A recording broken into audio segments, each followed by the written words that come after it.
Welcome to Get Sleepy, where we listen, we relax, and we get sleepy. As always, I'm your host, Thomas, and I want to wish a happy new year to every one of you out there. I hope 2023 proves to be a healthy and positive year for you. As tends to come with every year, this one is likely to have its challenges at times, but there will always be people to support us in those moments, and we too can offer our support to others when needed. And my friends, let's try to truly cherish the happy moments to come this year, of which I'm sure there will be in abundance. Hopefully tonight's story will bring you happiness as well as some good rest. We're going to whisk you away to a distant and magical place for a sleepy retelling of the Polish fairy tale, The Glass Mountain. You'll meet Jamie, a young man from a humble village. His land has been under a frosty spell for many years, and he's only ever known snow and ice. This doesn't dim the fire in his soul, though. We'll travel with him as he uses a few humble possessions to take on a quest that many before him have failed to complete.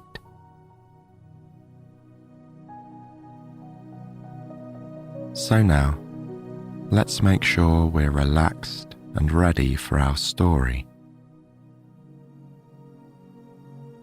As you lay in bed, I hope you're feeling comfortable and cozy.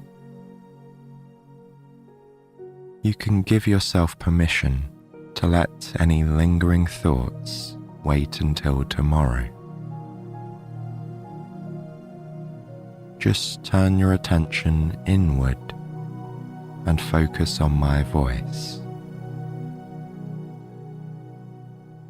Feel the rise and fall of your chest and belly as you breathe. Try to just gradually slow your breathing down, which in turn will help the rest of your body to settle too.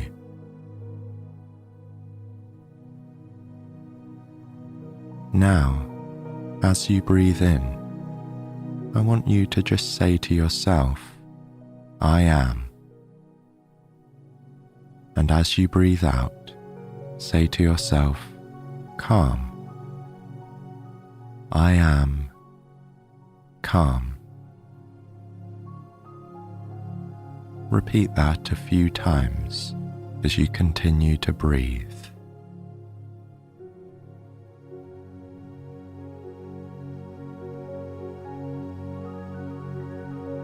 Now, maintaining that same rhythm, say to yourself, I am peaceful. I am peaceful.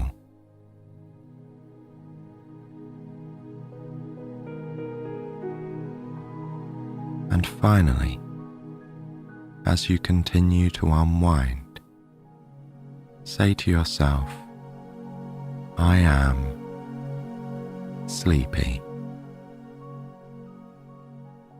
I am sleepy.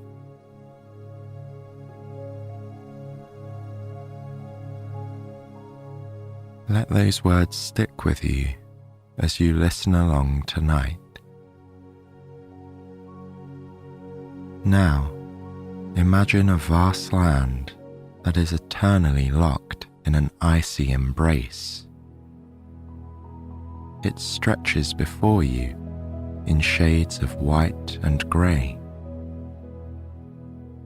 In the centre, there is a pristine and glassy mountain that soars into the clouds. It waits silently for an adventurer brave enough to scale it. And this is where our story begins.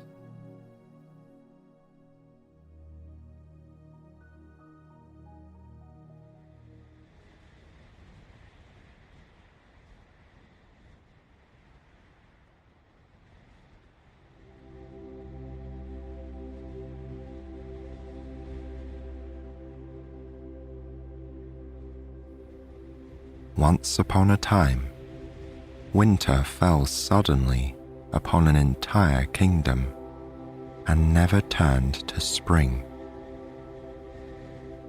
The freeze lasted so long that children were born and raised to adulthood, and they had never experienced a thaw. They had never seen the trees burst into bloom. They had never felt the summer sun on their faces. Of course, these children didn't know any other kind of life. They listened to their parents and grandparents telling tales of the seasons, and they couldn't quite imagine it. The pastel colours they knew were not in the flowers, but in the evening sky. The only verdant shade they understood was the eternal colour of the evergreen tree. And of course, most of nature was simply white. As much as their elders tried to conjure visions of rolling, lush hills, sunny wildflowers, and crystal blue rivers, they could only imagine it. The question of why this eternal winter had begun was never truly answered. However, one thing was certain. At the same time that the winter had settled in, a formidable icy mountain had appeared in the center of the kingdom. It was so slippery and unapproachable that it became known as the Glass Mountain. Rumor had it that the ominous peak was the work of a sorcerer who, after squabbling with a king, cursed the man and his daughter to be marooned atop it forever. Many a fireside tale had been told of men who had tried to scale the mountain, carrying a gift to win the hand of the stranded princess. Alas, it was nearly impossible to summit, and, according to the stories, was jealously guarded by an enormous, fearsome bird. Every suitor who had attempted the quest had failed, ending up back at the bottom of the slope. Even those who had the sense to use an axe or an ice pick as leverage eventually had to let go of their tool in order to battle the monstrous bird. To ascend the mountain and outlast the bird's advances seemed impossible. From brave knights to humble local farmers, it seemed that no one could conquer the glass obstacle and reach the princess.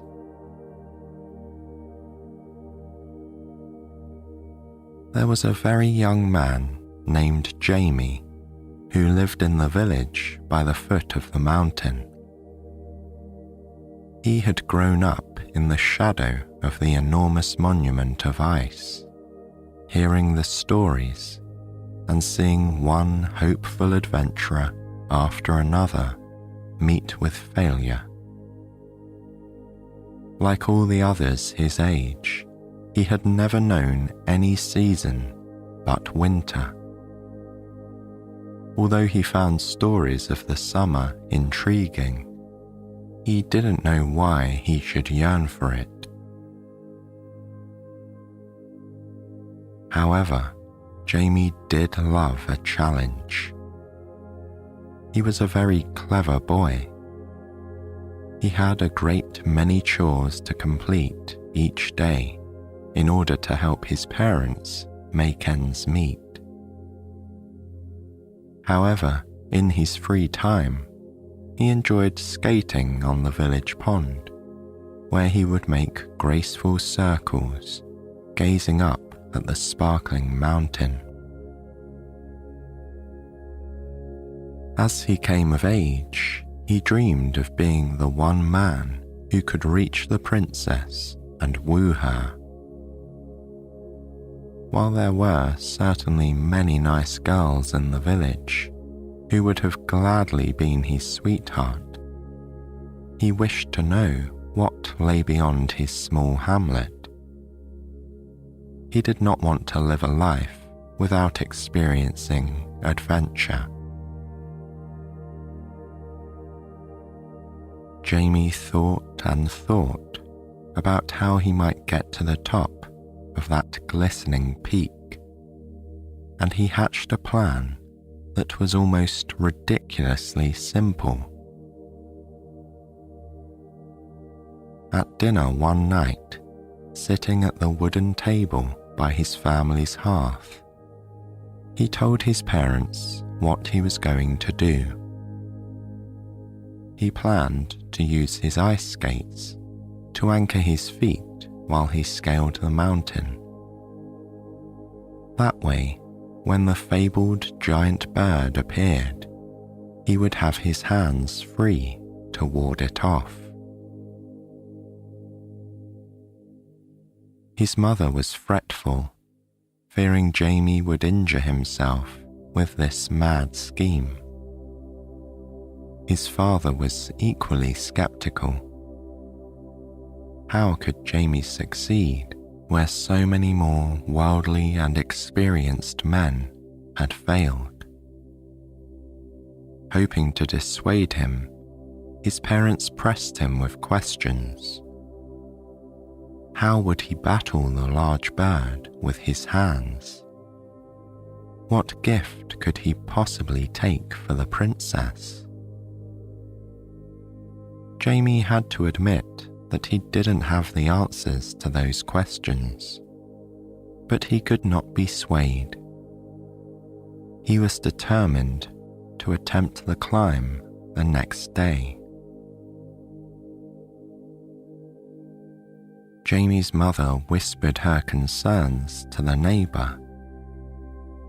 Then the neighbour, in hushed tones, told her daughter. The daughter told the boy across the street. The news travelled throughout the village like lightning. So it was that by the time Jamie had readied himself to approach the mountain, the entire town was out to watch the spectacle. Taking a rucksack with a loaf of bread and a bottle of water, he tied his skates together and draped them over his shoulder. Then, ignoring the stares of the villagers, he put his head down and walked resolutely towards the mysterious peak of ice. He would not be deterred by their doubts. As he trudged down the path that led to the bottom of the mountain, he breathed deeply, steadying himself. Ignoring the pack of curious neighbours who had followed behind him, he went over his plan. In short, it was simple. He would use his ice skates to scale the berg. When the bird came, he would somehow shelter himself with his hands or smack it away. Hopefully, his lack of a gift would not keep him from entering the castle and meeting the princess when he arrived. That was the entire strategy. He had prepared nothing else. The woods lay silently around him, glistening with an ever-present blanket of sparkling snow. As he walked, each step made a sound that seemed unusually loud in the stillness. Thud, crunch, thud, crunch, his boots said to the void. The rhythm calmed him, and he sank into a meditative state. And then he was there. Abruptly, a sheer wall of glistening ice rose steeply before him, without any visible handhold or foothold to be found. Jamie was aware the villagers were watching from the forest. He dropped his skates from his shoulders and removed his rucksack. Then, sitting on a large rock, he removed his boots, donning the skates in their place. He put his boots in his rucksack, for he imagined he'd need them when he reached the top. Then he turned and faced his greatest obstacle head on. Putting the rucksack securely on his back, he took a tentative step, lodging the pick of his skate blade into the ice. Then, stepping up, he placed the other skate blade slightly above it. The hill was steep, but the incline was just enough that he could lean forward, balancing himself on the slippery surface with his hands. Continuing slowly with one foot above the other, he began the climb. Jamie didn't allow himself to think about how much time was passing or how much energy he had left. Pick, step, hoist. Pick, step, hoist. He willed himself into the slow pattern of the ascent, looking neither right nor left, and certainly not up or down. The gaggle of villagers soon faded into the background of his consciousness. As his climbing continued, he became vaguely aware that he was moving out of the shadow at the bottom of the hill. He was reaching a height at which the chilly rays of the winter sun lit the ice in his path. And what a sight it was! Simultaneously translucent and impenetrable, the mountain seemed to contain infinite mirrors that reflected the light from outside. Unlike an ordinary mountain, this one glittered as if it had been made of faceted crystal.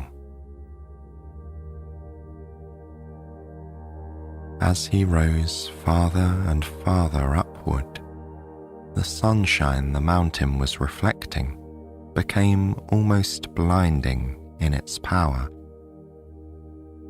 It refracted again and again inside the icy slope, casting its brilliant rays outward and into his line of vision. Rather than making the air feel warmer, however, the brilliance was accompanied by an increasing chill. In fact, Jamie felt that he had never been so cold. An icy breeze seemed to blow constantly around his head and shoulders, creating an incessant whistling that droned on in his ears. He didn't know how much time had passed, but Jamie's reverie was eventually broken by another sound. A distant bird call floated on top of the wind. First, it seemed far away, and then it began to feel closer. Turning his face upward, he tried to spot the source of the noise. He knew it must be the infamous bird he had been expecting. At first, all he could see was the dazzling sunlight. Then, from nowhere, a pair of unnaturally large wings blotted out the sun. This would have been a relief to him, except that he knew the bird was coming straight at him. And then it was upon him. In a flurry of wintry white feathers, the massive beast was beating its wings about his head.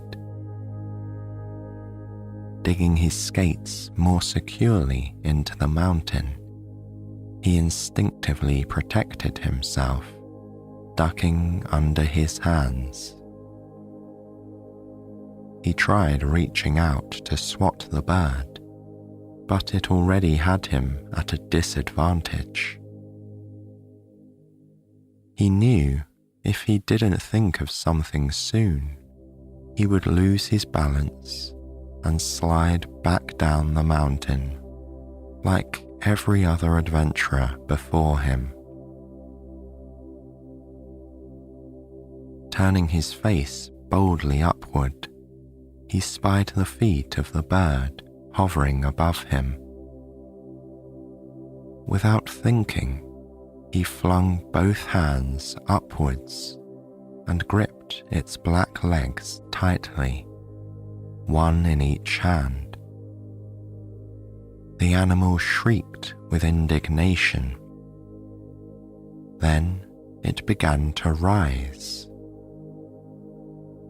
It flapped its powerful wings, sending a light shower of frost scudding across the mountainside and over Jamie's face.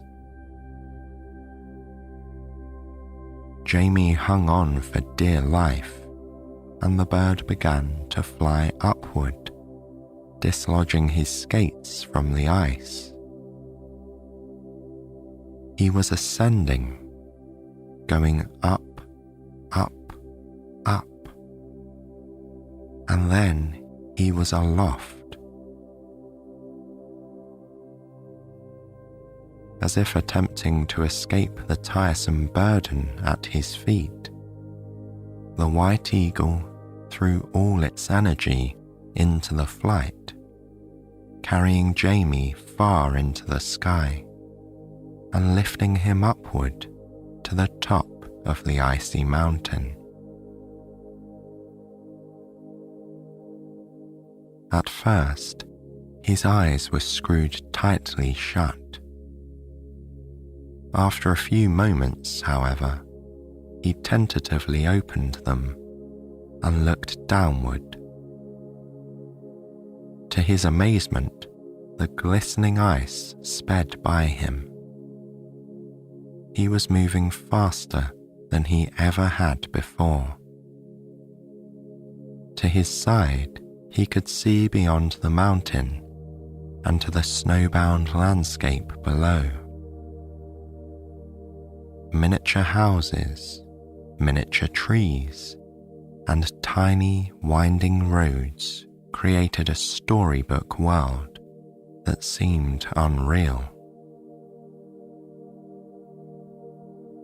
The view was a true marvel, but his skates were heavy, and Jamie began to feel that his arms would not be able to hold much longer. The bird had stopped ascending. In fact, they were now at the top of the mountain, speeding across a flat expanse of ice. But just when he knew he couldn't last another minute, he saw a single, shining golden tree appear ahead of them. It was standing all alone in a world of frosty white, sending brilliant golden light in every direction. Alive with an appearance of warmth, its many small leaves seemed to subtly move, as if the trees were the only living thing around. Jamie wasn't sure this landing would be soft enough, but it was his only chance. As the bird swooped over the tree, he let go. He landed hard and was surrounded by a musical vibration that sounded like 1,000 chimes. It took a moment for him to recover his wits, but when he did, he cautiously sat up. Looking around him, he realized he was inside the largest bird's nest he had ever seen. As he took in the golden canopy around and above him, he saw that the center of the nest contained a massive, glittering egg. Brilliantly gold in the sun, the egg was big enough to fill his entire rucksack. Examining it further, he saw that it was rooted to the nest by a layer of ice and frost. It seemed to have been there for a long time. Crawling gingerly closer to the egg, Jamie ran his hand over it. Pushing it lightly, he saw that it was frozen in place. He would not be able to dislodge it without risking a fracture. However, he wanted this egg. It was the one thing he had found that might serve as a gift to the princess. Sitting back on his heels, he thought hard. Then he had an idea. He reached back into his rucksack and pulled his bottle of water from the warm place inside. Uncapping it, he slowly poured the lukewarm water over the egg. As he had hoped, it was just warm enough to melt the frost and ice on the egg. Slowly but surely, the icy coating contracted and disappeared, and the golden shell of the egg emerged. As soon as he felt he could move it, Jamie gently rocked his hand against his newfound treasure. With only slight resistance, it detached from its place in the nest and was free. Unfortunately, Jamie had not seen the last of the wintry white eagle.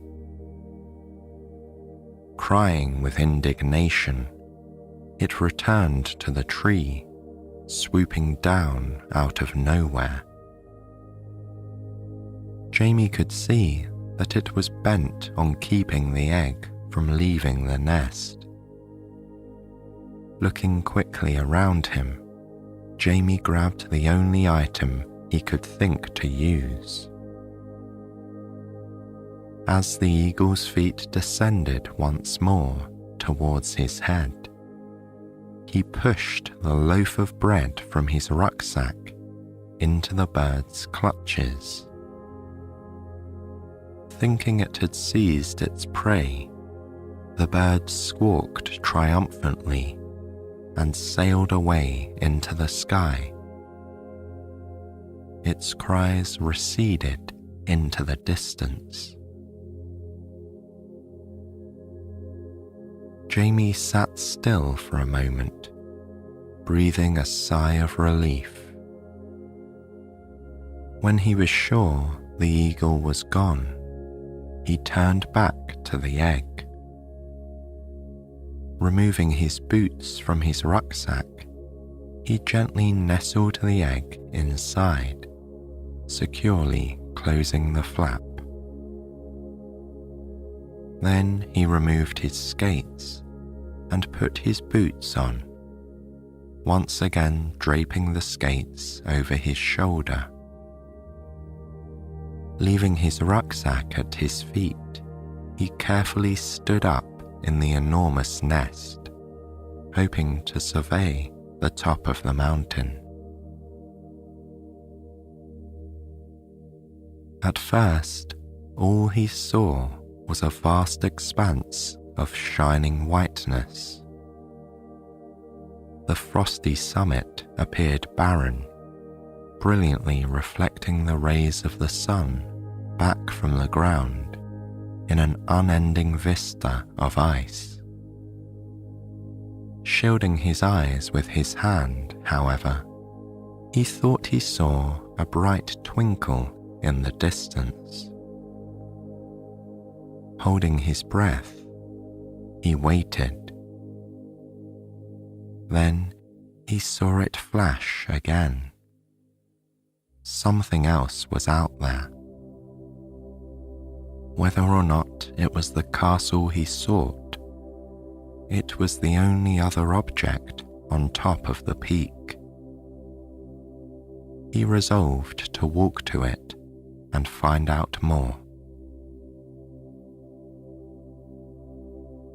With the precious egg resting heavily on his back, he slowly descended through the branches of the golden tree and shimmied down to the ground. Then, hoisting the rucksack up on his shoulders, he began to walk in the direction of the mysterious flash. Time lost all meaning to Jamie as he made his way across the frozen expanse. The frigid temperatures turned his nose and fingers numb, and his eyes were wearied by the unrelenting brightness. The sun did appear to be moving through the sky, lying lower on the horizon than it had during his morning ascent. He judged that it must be mid-afternoon, and he hoped very much that he would reach the flashing object before nightfall. There was no shelter for him otherwise. He made progress across the ice sheet without any further sightings of the white eagle. As he drew closer to his destination, the softening light of the late afternoon revealed a structure that appeared larger the closer he got. It was not long before he was quite sure that he had found the castle from the village stories. And what a palace of ice it was, as if sculpted directly from nature. Its towers and turrets plunged skyward in a mass of glittering shapes. Impossibly tall and delicate, it was a fortress of light, reflecting all the colours in the sky. As sunset approached, it was a mirror of orange, pink, and gold. He reached the front of the castle and paused before the drawbridge, which had been frozen in place, lowered across the moat. The moat, too, was now a river of ice, snaking smoothly around the fortress. Carefully picking his way across the bridge, he paused before an enormous pair of doors, knowing he had reached the point in his quest where he had no idea what to do next. He did the only thing he could think of. He knocked. The knock echoed inside the glass castle, as if it was the first knock ever heard. He could detect the sound shuddering through the interior. It sounded both infinite and brittle. He waited for what seemed like an interminable amount of time. Then, slowly, the door began to open.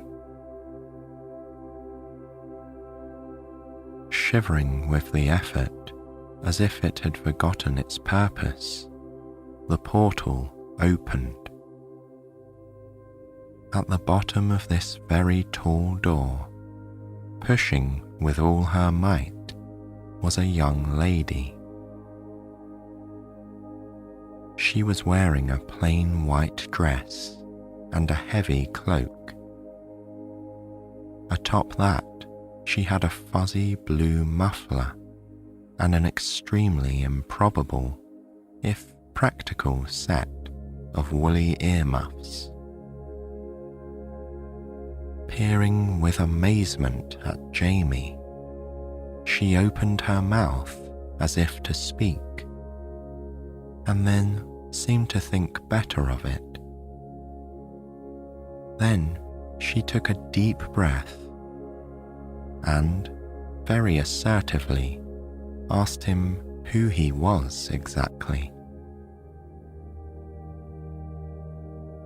Jamie did not know what he had been expecting, but a direct interrogation by the princess was certainly not it.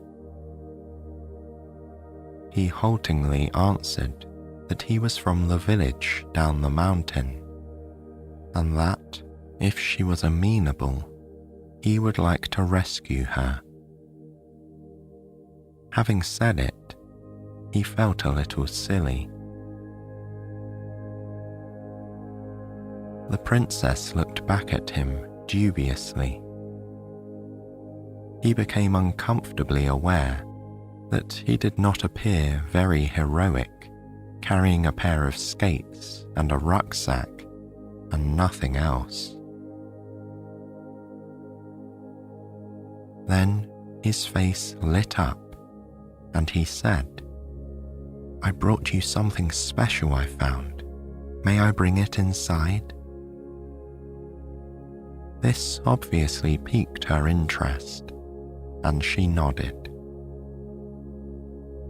Stepping aside with a guarded expression, she motioned to the interior hall. Jamie entered. It felt as cold inside as out. he could understand why the princess was partial to earmuffs. Before he could present her with his gift, she straightened up and introduced herself. "I'm Leona," she said. He made an awkward bow, offering his own name. She nodded graciously in return. "So then, Jamie, what have you brought me?"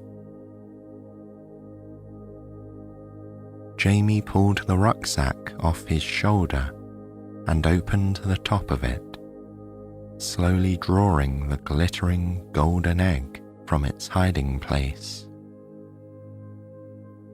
Leona's eyes grew wide at the sight of it, and she gently took it from his hands. As she turned it this way and that in the dim light of the hall, he explained to her how he had come by it. Upon hearing the entire story, she said that she had seen the white eagle often flying around the mountain, and that she suspected it was the animal form of the sorcerer who had once cursed them.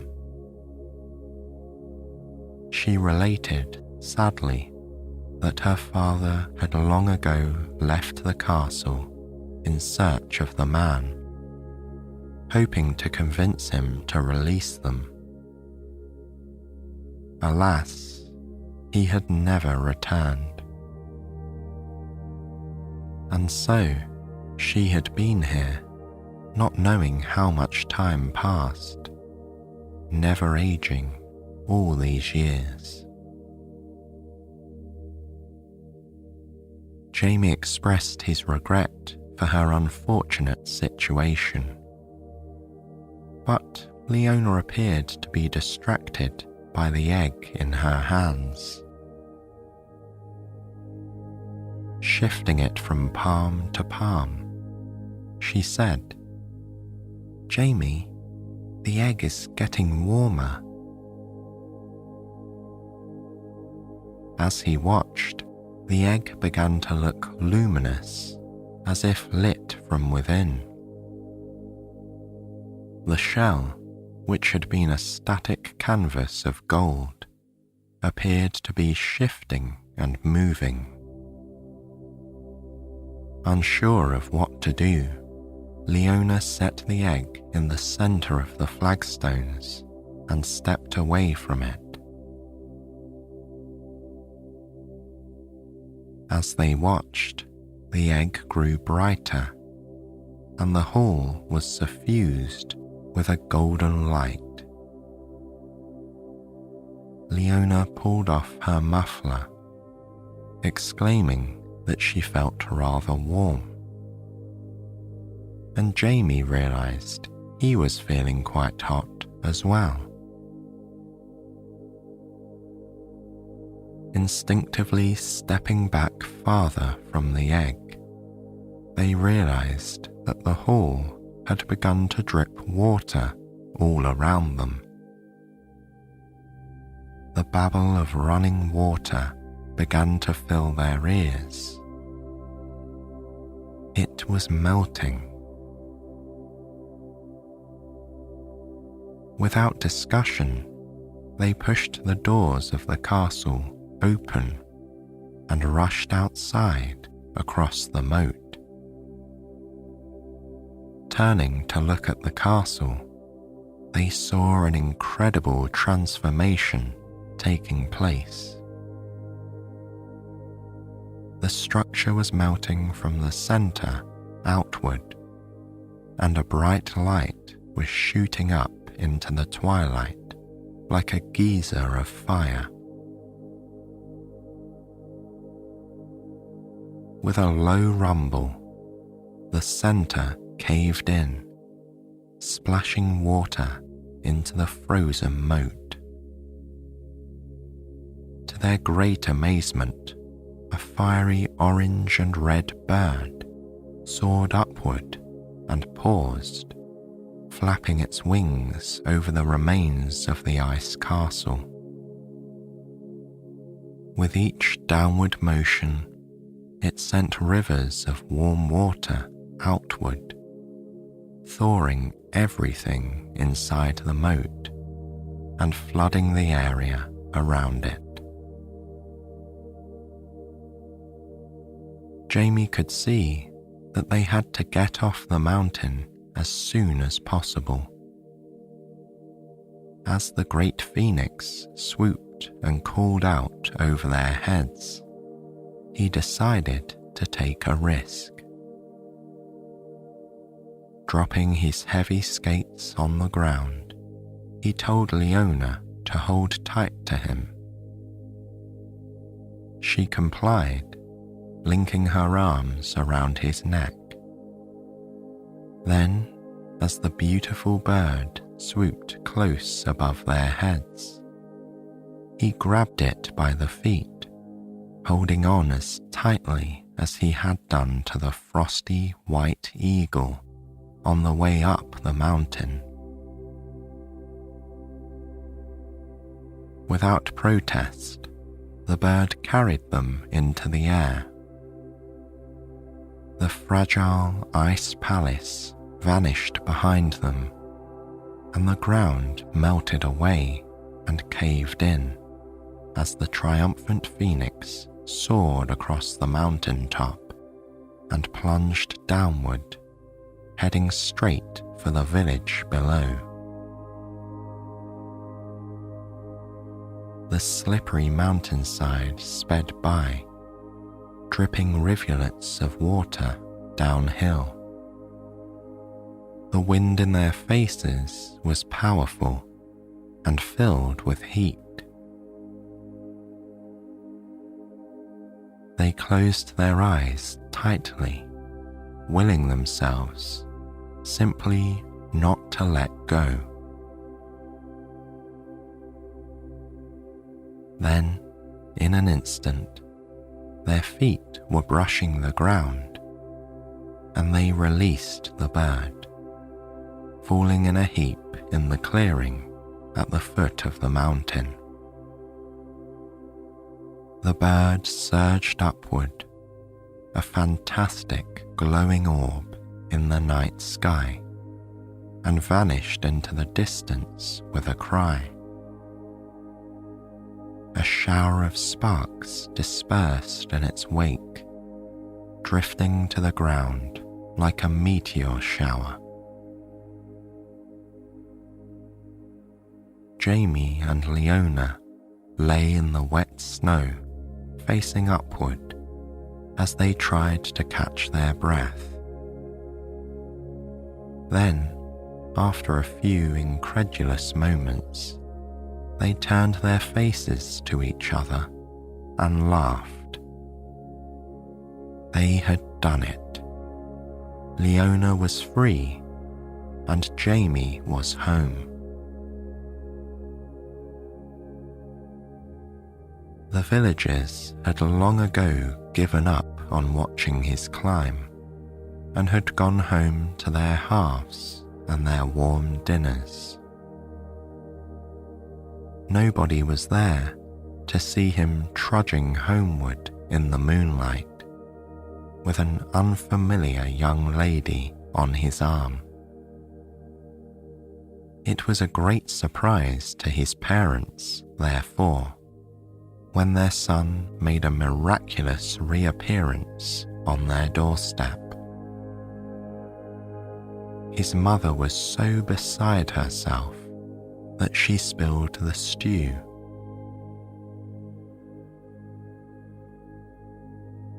By the time everyone had awakened the next morning, the world had transformed. A warm, steady rain was showering the entire land, and the snow and ice had almost completely melted. It was a whole day before the water stopped coming and the sun came out. when the first warm rays of spring were felt after so many years, the village rejoiced. As the weeks and months went on, children came to know the seasons. They finally understood the green colour of the grass and the many colourful shades of spring, summer, and autumn. Small, cheerful birds sang their happy melodies from every treetop. Prosperity returned to the village. And when Jamie asked Leona, the Winter Princess, to marry him, he was able to give her a beautiful bouquet of flowers in every colour of the rainbow.